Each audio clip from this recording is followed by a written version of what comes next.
Hi friends, ఎలా ఉన్నారు? నేను మీ విశ్వనాథ్ సార్ని.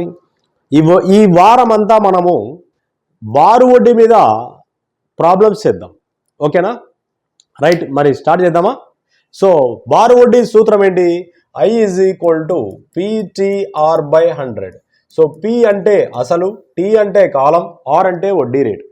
సో I అంటే వడ్డీ. Okay, right.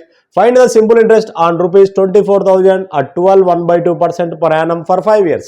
5 సంవత్సరాల కాలానికి ఏమంట? మొత్తం కాలం 5 సంవత్సరాలు, 24,000 రూపాయలపై 12.1/2% వడ్డీ రేటు చొప్పున 5 సంవత్సరాలకు వడ్డీ ఎంత వస్తుంది అన్నాడు. సో ఫస్ట్ 12.1/2% అంటే సాల్వ్ చేద్దాం. 12 రోజుల 24 + 1 25/2. పర్సెంటేజ్ అంటే 1/100.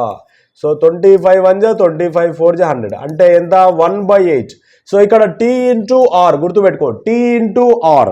సో T రేట్ ఎంత వచ్చింది? 1/8. ఎన్ని సంవత్సరాలు అన్నాడు? 5 సంవత్సరాలు into 5. So T into R అనమాట, ఆర్ ఇంటూ T. సో అలా 5/8 అవుతుంది. ఈ సీక్వెన్స్ ఎంత? 5/8 అవుతుంది. అసలు ఎంత? 24,000. గుర్తుపెట్టుకోండి, కింద ఉండే 8 భాగాలు అసలు, కింద ఉండే 8వ నంబర్ అసలు, పైన ఉండే నంబరు వడ్డీ అనమాట.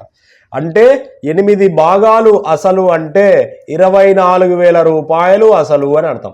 8 భాగాలు అంటే అసలు 24,000 రూపాయలు అసలు ఇచ్చాడు. సో మనకేమంటున్నాడు?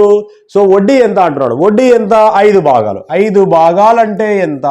8 24,000 అయింది. అంటే 8 ఇంటూ 3,000 చేస్తే 24,000 అవుతుంది. సేమ్ 5 ఇంటూ 3,000 చేస్తే 5 ఇంటూ 3,000 ఎంత? 15,000. 15,000 ఈజ్ అవర్ ఆన్సర్. సో వడ్డీ ఎంత? 15,000. ఇలాంటి కాన్సెప్ట్ని అద్భుతమైనటువంటి షార్ట్ కట్స్ ట్రిక్స్తో మనం కట్ చేద్దాం. ఓకేనా? సో మీరు వేరే విషయాలు ఏం ఆలోచించకుండా సిన్సియర్గా చదవండి బాగా. సో ఎగ్జామ్ టైం దగ్గర వచ్చింది. ఇప్పుడు రాబోయే కాలంలో ఈ షార్ట్ పీరియడ్లో నోటిఫికేషన్లు ఆంధ్ర తెలంగాణలో డిఎస్సి నోటిఫికేషన్లు మళ్ళా రాబోతున్నాయి. తర్వాత పోలీస్ కానిస్టేబుల్ నోటిఫికేషన్లు భారీ స్థాయిలో భర్తీ చేస్తారు. సో తర్వాత అలానే గ్రూప్ 1 గ్రూప్ 2 నోటిఫికేషన్లు కూడా రాబోతున్నాయి. సో మీరందరూ సిద్ధంగా ఉండండి. ఓకేనా?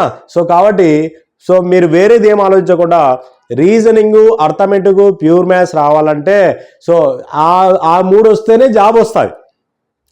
రీజనింగ్, అర్థమెటిక్, ప్యూర్ మ్యాథ్స్ ఇవన్నీ మన యాప్లో అద్భుతంగా పొందపరచబడడం జరిగింది. సో కాబట్టి వెంటనే ఆలస్యం చేయకుండా వెంటనే మన యాప్ని పర్చేజ్ చేసుకోండి ఫ్రెండ్స్. సో తర్వాత ఈ వీడియోస్ని మీరు మీ ఫ్రెండ్స్ అందరికీ షేర్ చేస్తారని మనస్ఫూర్తిగా ఆశిస్తూ జై హింద్.